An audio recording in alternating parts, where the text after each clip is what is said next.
30 juin 1960, 30 juin 2024, cela fait 64 ans, jour pour jour, que toute la République démocratique du Congo a accédé à la souveraineté nationale et internationale. Mesdames et messieurs, lequel se pose la question de quelle indépendance s'agissait-il à la date du 30 juin? Est-ce une indépendance politique, administrative ou encore économique? Plusieurs langues disent que la République démocratique du Congo n'a pas obtenu une indépendance économique. Alors, c'est de ça que nous allons parler avec notre invité, qui est un acteur politique, en même temps un économiste excellent, ici en République démocratique du Congo, mais aussi un acteur social, c'est-à-dire quelqu'un qui s'occupe des personnes les plus démunies, de ceux-là qui sont aujourd'hui dans les difficultés de tout genre. Lui, c'est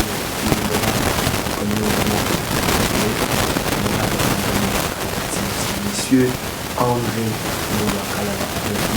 Nous allons nous entretenir. Merci à vous tous. Merci à mon réalisateur de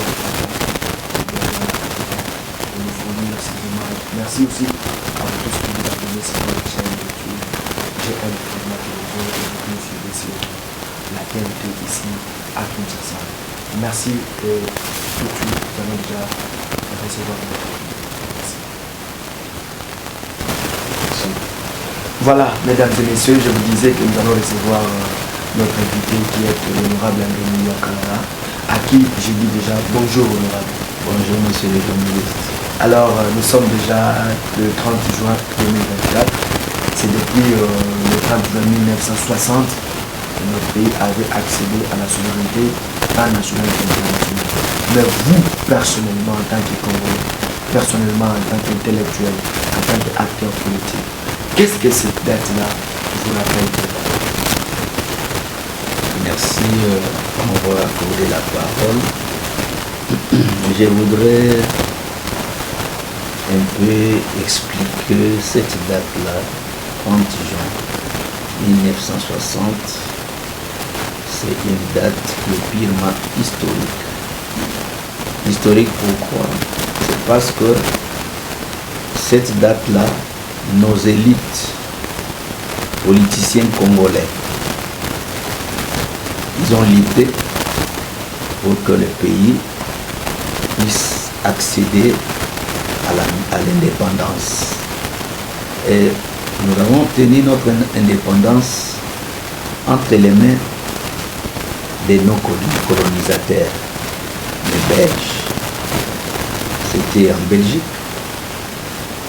Et il a fallu que les Belges nous accordent notre indépendance parce que nous étions déjà un État connu dans le monde entier. Ok. C'est une précision de terme. Voilà. Nous étions déjà un État connu dans le monde. Vous parlez là déjà de l'État indépendant du Congo avec Léopold II qui a pris ce grand Congo comme étant une propriété privée à lui. Alors, avant même qu'on en parle en tant que propriété privée, est-ce que c'était une bonne chose qu'un Congo 80 fois plus grand que son colonisateur soit, excusez-moi pour la tautologie, soit colonisé par ce pays-là qui devait faire 80 fois que la République démocratique du Congo? Mais nous ne pouvons pas changer l'histoire. Bien qu'ils sont...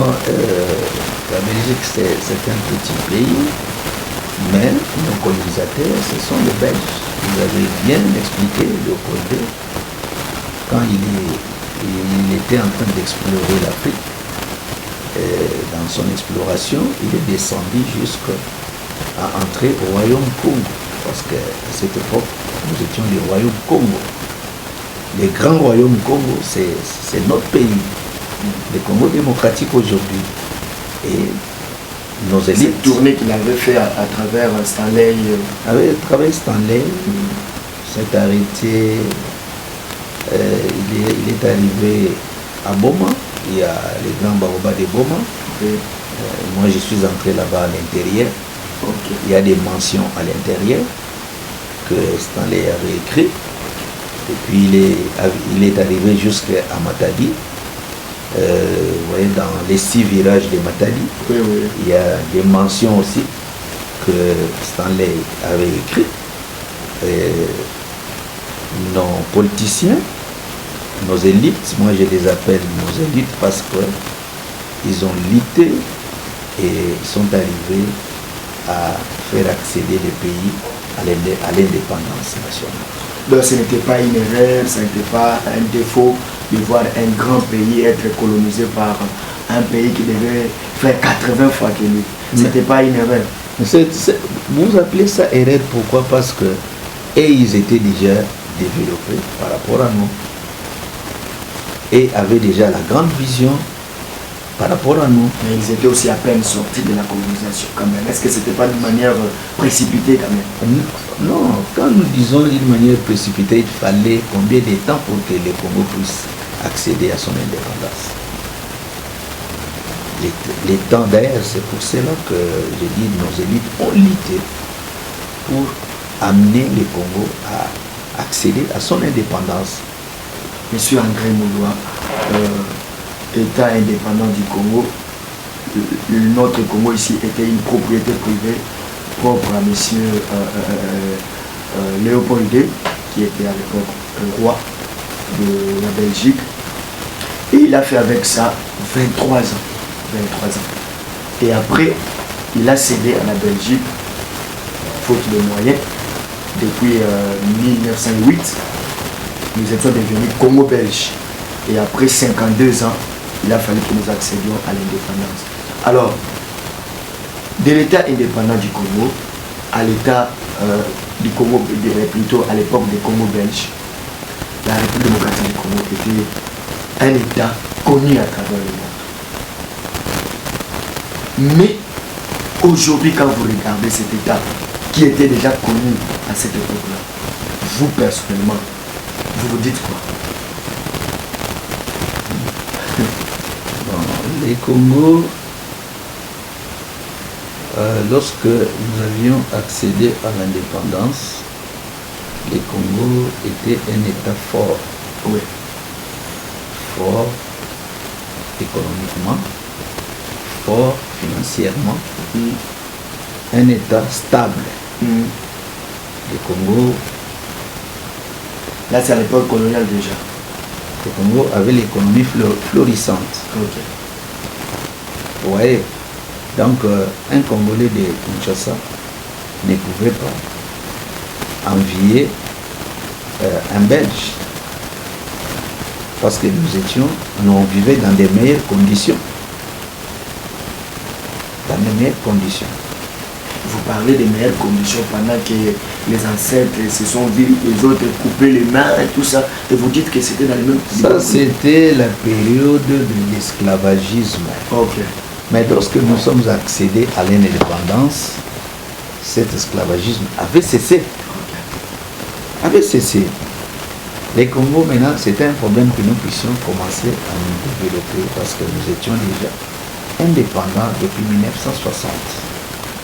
Alors, quand vous parlez des Congo aujourd'hui, qu'est-ce que nous pouvons dire? Oui, je peux dire que le Congo est allé de mutation en mutation. Mutation en mutation. Pourquoi de mutation en mutation? Lorsque Kasavubu accède au pouvoir en 1960, en 1965, il y a un coup d'État, coup de force. C'est Mobutu qui arrive. Il avait promis qu'il ne fera que 5 ans. Il va remettre le pouvoir aux civils. Mais il ne l'a pas fait. Quand il a senti les goûts du pouvoir, il s'est accroché au pouvoir. Jusqu'à faire 32 ans. Jusqu'à faire 32 ans. Les 32 ans, nous étions, au lieu du Congo, c'était les Zaïre. Et il est parti. Il est parti. Il y a Laurent Désiré Kabila qui arrive. Il arrive, vous connaissez comment il est arrivé. Il était accompagné de ceux qui l'ont aidé pour qu'il puisse faire encore un coup de force. Chose que vous condamnez d'ailleurs, que vous n'aimez pas. Si, il a fait encore un coup de force. Ok. Il est parti, lui aussi, comme il avait fait un coup de force. Il n'a pas fait longtemps. Toujours, les impérialistes l'ont combattu. Et il est parti, il est mort. Il y a un autre président qui est venu, son fils l'a remplacé. Joseph Kabila Kabange. Voilà. Il l'a remplacé. Il a remplacé. Il a fait 18 ans au pouvoir. Tellement que le pays est en train de se développer. Alors il a fallu qu'il ne continue plus parce qu'il avait déjà épuisé tout son mandat.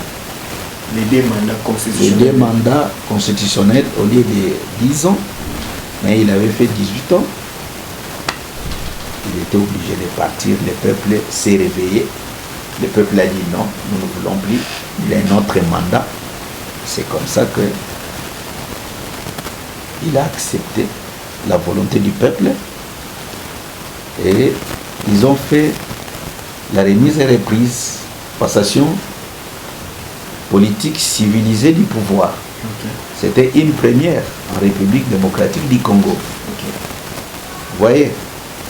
Et le président actuel, Félix Tshisekedi Tshilombo, est arrivé. Il a fait déjà les premiers quinquennats. Maintenant, nous sommes juste au début du 2e quinquennat. Voilà un peu. Donc, plusieurs mutations.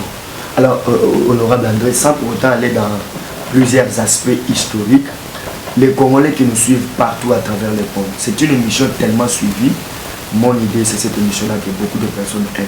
Parce que si chacun vient exposer ses idées pour le développement de la République démocratique du Congo, les Congolais nous suivent. Est-ce qu'il s'agissait d'une indépendance politique, une indépendance administrative ou une indépendance économique, ou carrément les 3 catégories dont je venais de citer? De quelle indépendance il s'agissait? Ça, c'était une indépendance purement politique. En principe, nous devions, nos politiciens, nos élites, à cette période-là, devraient tout faire pour que nous entrions dans cette indépendance politique. Et ils ont réussi. Et vous personnellement, vous pensez que nous avons l'indépendance politique pendant que la plupart des décisions qui se prennent ici, selon certaines sources, il y a des décisions qui viennent de l'extérieur, de l'Occident surtout. Il faut que les Français parlent, il faut que les Américains parlent, il faut que les Britanniques parlent pour que nous ayons une décision ici au Congo. Non. À dire que les décisions viennent de l'étranger, là je ne suis pas d'accord. Comment ça? Je ne suis pas d'accord parce que... Démontrer les contraires alors. Les décisions, il y a un grand changement au niveau politique. Quand nous constatons la politique actuelle, elle est différente par rapport à la politique des années écoulées, des gouvernements écoulés. Elle est tellement différente. Pourquoi? Parce que lorsque nous avions acquis l'indépendance en 1960, de 60 à 65, de 65 jusqu'au départ du maréchal Mobutu en 96 et 97, les Congo étaient toujours dépendants. Avec l'Amérique, on dépendait des impérialistes. Il faudrait aller retourner aux impérialistes. Mais jusqu'à la fin de Joseph Kabila, si vous remarquerez bien, les choses commençaient déjà à changer. Il y a un nouveau vent qui est venu. Le vent du réveil. Les acteurs politiques actuels, en tout cas, ils se sont réveillés. Ils disent, nous ne pouvons plus continuer avec la vision traditionnelle de dépendre souvent aux Occidentaux, aux impérialistes. Non, maintenant, nous ne voulons plus qu'on puisse nous continuer avec des dictatures. Ce que nous voulons, c'est ce que nous devons faire. C'est comme ça que la politique actuelle a changé. Donc vous croyez que nous avions réellement obtenu l'indépendance politique? C'est ce que vous dites à tous les Congolais qui nous suivent. Parce qu'à l'époque, les décisions pour l'État venaient de Bruxelles, avec Léopold D, avec le Congo belge, c'était toujours la Belgique qui donnait son dictat ici. Et actuellement, vous personnellement, vous êtes convaincu que nous sommes indépendants sur le plan politique? Non, personnellement. Actuellement, ça fait de Joseph Kabila à Tshisekedi, les choses ont changé. Les choses ont changé. Ok, les choses ont changé. Ce sont vos dires. Alors, sur les plans administratifs, ainsi que sur les plans économiques, parce qu'ici nous allons plus parler sur le plan économique. Non. Mais maintenant sur le plan administratif. Non. L'administration était... Monsieur les journalistes, oui. La politique englobe tout. Ok. C'est la politique qui dirige l'administration, qui dirige l'économie. C'est la politique. La politique est au centre de toutes les activités, toutes les disciplines. La politique. C'est la politique qui donne les orientations. Vous voyez, lorsque la politique commence à changer, ça veut dire que les acteurs politiques ont aussi changé leur comportement, leur vision. Ouais. Maintenant, honorable, attention, parce que ici, il y a une notion très importante. Vous avez dit que c'est la politique qui oriente. Mais comment cette politique-là, 64 ans après, n'est pas arrivée à asseoir le système économique congolais? Aujourd'hui, on parle d'une économie extravertie, une économie tenue par l'extérieur, une économie tournée vers l'extérieur. Vous êtes économiste et vous connaissez très bien ce que je voulais dire par là. Comment cette politique-là n'est pas arrivée? Comment elle n'arrive pas jusqu'aujourd'hui à asseoir un bon système économique au Congo? Regarde, ceux qui avaient dirigé avant, oui, ils n'avaient pas la politique d'industrialisation. Vous le savez très bien que le pays a été toujours combattu par les impérialistes. Et ils ne peuvent pas accepter que le pays devienne indépendant, politiquement, économiquement, socialement. Cela ne voudrait pas dire que ils doivent venir nous dire que maintenant nous voulons que vous deveniez indépendants. Non, ça doit venir de nous-mêmes. bien sûr. Maintenant que les acteurs politiques ont pris conscience, ils disent nous voulons changer et dans plus question comme avant. Je te donne un exemple simple. Nous avons le gouvernement actuel au premier quinquennat avait fait une investigation sur nos richesses. Ils ont exploré que nous avons des blocs pétroliers que nous pouvons exploiter nous-mêmes, Oui.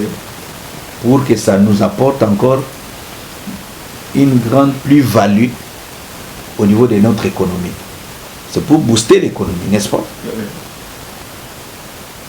Ils ont mené les études, toutes les études de faisabilité ont démontré que nous pouvons exploiter nos blocs pétroliers parce que ça nous appartient.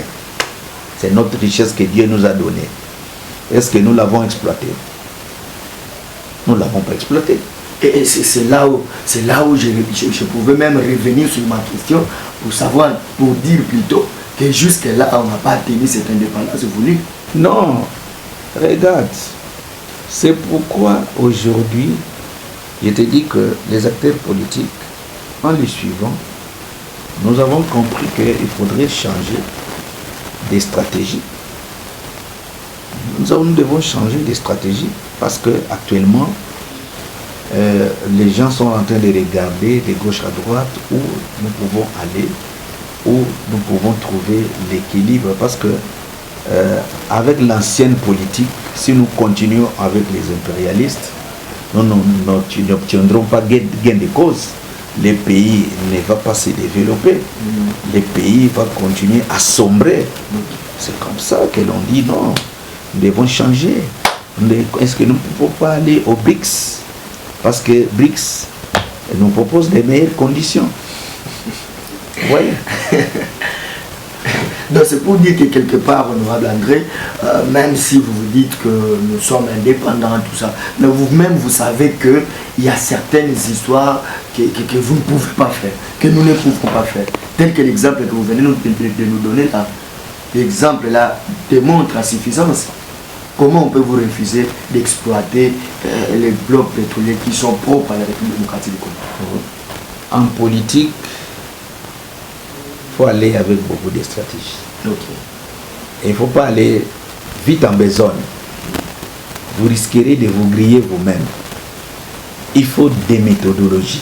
Et pendant ce temps, le peuple souffre. Regarde, lorsque vous voulez atteindre un objectif, oui, il faudrait avoir des méthodologies pour arriver à atteindre cet objectif.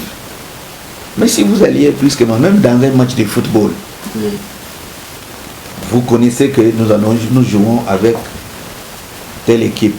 L'autre équipe, c'est aussi une grande équipe. Vous aussi, vous prétendez la grande équipe. oui. Mais sinon, vous n'avez pas de tactiques. Vous n'allez pas gagner les matchs. Il faut utiliser des bonnes stratégies pour que vous arriviez à atteindre votre objectif et à sortir du bout du tunnel. Sortir du bout du tunnel, honorable André Mouloua Kalala, est-ce que, là je vais aller tout droit au but, est-ce que le Congo est indépendant économiquement? L'indépendance économique, que vous me posez la question, je pense que cette question, l'un des présidents de la République lui-même l'avait bien dit. Il a dit, c'est quoi, honorable? Le président a dit une chose qui m'avait fortement touché. Laquelle? Il dit, nous sommes dans les douleurs d'enfantement. Tu veux très bien. C'est-à-dire, oui, oui. Nous sommes dans les douleurs d'enfantement. Tout ce que vous vivez là, vous voyez là, ce sont les douleurs d'enfantement. Le Congo veut enfanter.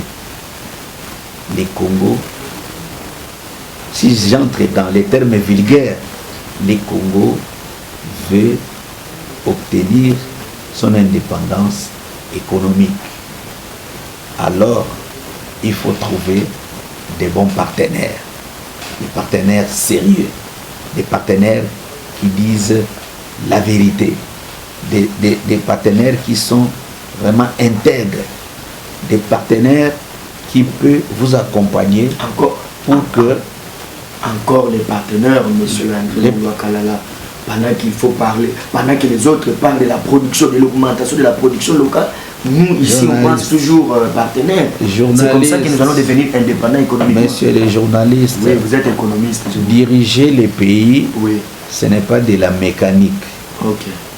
Diriger les pays, il faudrait avoir une vision claire, ok, pour ramener les pays dans les droits chemins.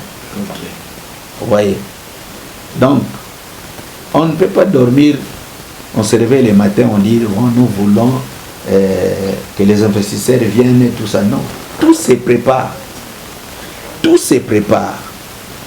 Et ça se prépare avec qui? Avec des partenaires à qui vous voulez collaborer avec eux. Tout se prépare. Je te donne un exemple. L'Europe, les Européens donnent des sanctions à la Russie. Des sanctions économiques à la Russie. Ok. N'est-ce pas? Oui. Ils bloquent tout. La Russie prend des dispositions. Pour sortir de cette sanction économique. Qu'est-ce que la Russie avait fait? La Russie avait réuni tous les opérateurs économiques de son pays pour leur dire nous savons que les jours qui viennent, il y aura rupture de ce qu'on appelle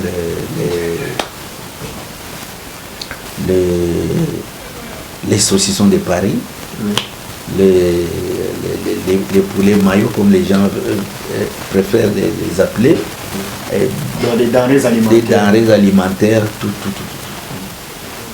Mais ils ont élaboré un programme d'urgence pour faire sortir les pays de cette situation d'impasse économique. C'est quoi? Mais nous avons déjà un programme. Lorsque je vous parle de bloc pétrolier que le gouvernement avait déjà mené des études et qu'on a mis à la disposition de trouver des partenaires. Vous croyez que c'est fini? Non, je vous pose la question, vous croyez que c'est fini? Monsieur André Mouloua. Ce n'est pas fini, oui. Monsieur les journalistes. Oui. Nous sommes dans un processus. Ok. Le processus de faire sortir les pays dans une situation d'impasse, c'est un processus, pas de longue haleine, mais un processus où vous devez trouver d'autres partenaires qui peuvent vous aider à faire sortir, à appliquer votre vision. Pour parler proprement de cette indépendance économique, qu'est-ce que la RDC, vous êtes un expert, qu'est-ce que la RDC peut concrètement et réellement faire pour qu'elle soit indépendante sur le plan économique? La RDC a réalisé tout un programme et il continue parce que le gouvernement vient d'entrer maintenant. J'espère, je sais que avec la nouvelle première ministre et avec la vision du chef de l'État, cette année, ce quinquennat, il y aura un grand programme. Je ne sais pas si vous avez suivi les projets et qu'on est en train de préparer pour créer une route qui va commencer vers Bukavu, qui va venir jusqu'au niveau du Katanga. Du Katanga, cette route-là va entrer au Kasaï. Des Kasaï, ça va rejoindre les Bandoudo directement jusqu'au port de Matadi. Pourquoi le gouvernement a pensé à cet ambitieux programme? C'est pour que nous ne puissions plus permettre nos richesses de sortir vers l'Est, de sortir vers la Zambie, la Tanzanie. Vous voyez, à l'époque des Kasavubu, tout ce qu'on avait comme richesse, ça sortait toujours par les ports du Matadi. Vous voyez, maintenant que nos voisins ont compris que nous sommes fortement riches, ils ont commencé à nous envier, à nous créer des guerres. Vous voyez, à nous créer des guerres. Nous sommes en train de faire, le gouvernement est en train de faire un programme très ambitieux qui sera à un court terme. Honorable, vous étiez en train de dire ici que à l'époque coloniale, le Congo belge avait une économie qui était vraiment au top, une économie qui avait un niveau très bon. Alors, qu'est-ce qui a fait qu'à l'époque coloniale, l'économie était florissante, par exemple, et qu'à notre époque ici, l'économie reste toujours asphyxiée, l'économie soit toujours entre les mains des étrangers? Qu'est-ce qui fait? C'est quoi les problèmes 64 après? Mais vous retournez, nous sommes en train de tourner au même endroit. Oui. Parce que je veux que nous soyons sur le plan économique. Vous suivez, lorsque le président de la République a lancé la sous-traitance, il y a toute une institution là des sous-traitances. Oui. Ça voudrait dire quoi? On voudrait créer la classe moyenne qui n'existait plus. Ok. Vous voyez, ça c'est un programme de relance économique. On voudrait, les présidents de la République voudraient que l'on trouve maintenant des opérateurs économiques congolais, d'origine congolaise, avec un capital congolais. une entreprise congolaise. C'est ça l'objectif de la sous-traitance. Vous voyez? Donc, on ne peut pas, du jour au lendemain, on remplace tous les opérateurs économiques qui sont devenus des Congolais. Méthodiquement. C'est ce qu'on est en train de faire. Il y a quelque part, je lis quelque part, où on disait que ce qui faisait la force de l'époque coloniale ou du pouvoir colonial, c'était aussi la production agricole avec les caoutchoucs, avec les cafés, avec tout ça. Mais aujourd'hui, qu'est-ce que l'agriculture est devenue? La production agricole de cette époque-là, oui. Il y a combien d'usines agricoles ici? Les usines de fabrication des produits agricoles, il y en a combien? Tous, on exportait. Vous voyez, on produisait, on exportait. Mais je vous ai expliqué que le Congo a subi des problèmes sérieux d'imitation en imitation. Et lorsqu'il y a la guerre, est-ce qu'avec la guerre, on peut faire un bon programme? Lorsqu'on vous soumet déjà dans la guerre, ça voudrait dire quoi? Nous ne voulons pas que ces pays-là se développent. Nous ne voulons pas que ces pays-là puissent mettre en place son programme, les programmes qu'ils ont élaborés. Vous voyez? Oui. Voilà. C'est ça la guerre. Parce que la guerre apporte quoi? La pauvreté. D'abord, la guerre, elle est coûteuse. Apparemment, monsieur André Moulakamala, apparemment, les Congolais, les intellectuels congolais, vous avez toujours tendance à pointer du doigt aux autres plutôt que de s'organiser à l'interne. Nous sommes en train de nous organiser. Oui. Nous sommes en train de tout faire pour sortir de cette situation calamiteuse qu'on nous a imposée. Nous sommes en train de lutter pour que nous devenions indépendants économiquement, socialement, politiquement. Un point, un trait. Alors, de tout ce que nous venons de dire là, il y a plusieurs Congolais qui nous suivent. Vous êtes économiste, vous êtes acteur politique, vous êtes Congolais d'abord. De tout ce que nous venons de dire ici, qu'est-ce que nos autorités, qu'est-ce que nos dirigeants, qu'est-ce que vous pouvez leur dire concrètement pour que les Congolais sentent quand même l'amélioration de leurs conditions de vie? Toutes les batteries ont été mises en place pour que les Congolais sentent un grand changement. Je suis en train d'encourager la Première ministre. Je sais que la Première ministre, telle qu'elle est là, elle avait déjà déposé son programme au niveau de l'Assemblée nationale. Et c'est ce programme qui sera mis en place. Et avec la vision du chef de l'État, qui en tout cas se bat nuit et jour pour que le Congo retrouve l'ancienne vie, donc la vie florissante que nous en avions en 1960, parce que nous avons les atouts. Et je ne peux que les encourager que les programmes qu'ils ont élaborés, ils puissent les appliquer pour qu'on atteigne l'objectif. Pour qu'on atteigne l'objectif, M. André Moula, on ne peut pas finir cette émission sans que je vous pose cette question. Il nous a été enseigné que le Congo à l'époque était une zone économique où toutes les puissances devaient faire leur commerce ici et épuiser tout ce qui va avec. Alors, est-ce que cette situation-là, nous y sommes sortis quand même? Oh, mais actuellement, ce n'est pas l'époque là de venir puiser encore au Congo. Maintenant, il y a de l'ordre qui est revenu au Congo. S'il n'y avait pas de l'ordre, pourquoi ils sont en train d'haïr notre président de la République? Tout l'Occident est contre le président de la République. Ils veulent à tout prix les tuer. Pourquoi? Chose qu'ils n'arriveront pas. C'est parce qu'il est en train de mettre de l'ordre. Il ne veut pas que la richesse du Congo soit une richesse que toute personne peut venir prendre et partir. Non. Nous sommes un État, il y a des lois. Là, je vois que l'esprit patriotique vous habite mal. Non, nous sommes un État parce que les Congolais ont droit à la vie. Ils ont droit à la richesse de leur pays. Ils doivent en bénéficier. Les premiers bénéficiaires, ce sont les Congolais. Donc, ce qui n'est pas le cas aujourd'hui. Non, on est en train de s'atteler pour qu'il y ait répartition équitable des revenus nationaux au niveau du Congo. Très important ça, c'est très important. Là je vois que votre aspect patriotique commence maintenant à entrer en jeu pendant que nous sommes presque arrivés à la fin de cette émission.